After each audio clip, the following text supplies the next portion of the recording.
The gold funerary mask of Tutankhamun is among the most iconic artifacts of ancient Egypt. Crafted in the early 14th century BCE for the boy king Tutankhamun, the mask functions as both a portrait and a ritual object. It identifies the deceased, presents an idealized royal visage, and ensures his safe passage and recognition in the afterlife.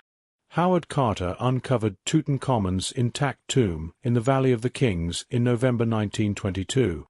Among the innermost coffin's treasures was the gilded mask that covered the pharaoh's mummified head. The mask is now the centerpiece of the Tutankhamun collection at the Egyptian Museum in Cairo. It measures roughly 54 centimeters tall, is about 39.3 centimeters wide, and the object's mass has been reported at around 10 to 11 kilograms of gold and inlay. The museum's technical records list the principal materials as gold, inlays of lapis lazuli and colored glass or faience, obsidian for the eyes, and other semi-precious stones. At first glance, the mask presents a timeless, idealized royal face rather than a strict, individualized portrait. The stylized youthfulness, almond eyes, and subtle smile conform to elite royal portrait conventions of the 18th dynasty and express both kingly calm and divine identity. Key iconographic components are the striped cloth headdress, called nemes, painted in alternating blue and gold in original polychromy, marks the wearer unmistakably as a pharaoh. The depiction of the uraeus cobra and the vulture on the forehead symbolize the unification and protection of Lower and Upper Egypt respectively. The double uraeus also links the king to protective goddesses and to royal legitimacy. The general form of the mask visually aligns the king with Osiris, the god of the dead, thereby ensuring the deceased's rebirth and acceptance among the gods. The mask functions as more than likeness. It is an agent of ritual transformation. The broad collar and the rigid bands around the neck and chest are inlaid with blue glass and lapis lazuli substitutes, arranged in conventional motifs that echo royal necklaces and solar symbolism. These emphasize the king's status and divine illumination. Taken together, these visual elements present the pharaoh as both a human ruler and a sanctified, transfigured being destined for an eternal, divine afterlife.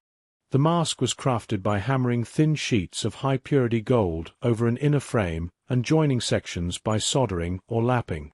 Inlays, lapis, obsidian, carnelian, and colored glass, were set into precisely incised receptacles. Microscopic and compositional studies confirm a high gold content and sophisticated lapidary work. The mask's technical virtuosity demonstrates the wealth and skilled workshops active in the royal necropolis and the cultural value placed on funerary equipment as both art and ritual tool. On the back and shoulders of the mask are hieroglyphic inscriptions that comprise spells and protective formulas derived from the Book of the Dead, intended to protect the wearer and to ensure correct recognition by divine judges in the afterlife. These inscriptions are functional. They served as magical texts embedded in a visual and material program that combined image and word to guarantee the king's safe passage and resurrection. Scholars have debated certain technical details. For example, some analytical work has suggested minor compositional differences between the alloy of the face and the rest of the mask, raising the possibility that parts were reworked or repurposed from objects originally made for other members of the royal household. Additionally, epigraphic study has noted that some royal cartouches on funerary objects from the grave may show later alterations, a practice not unusual when tomb goods were adapted in politically turbulent times.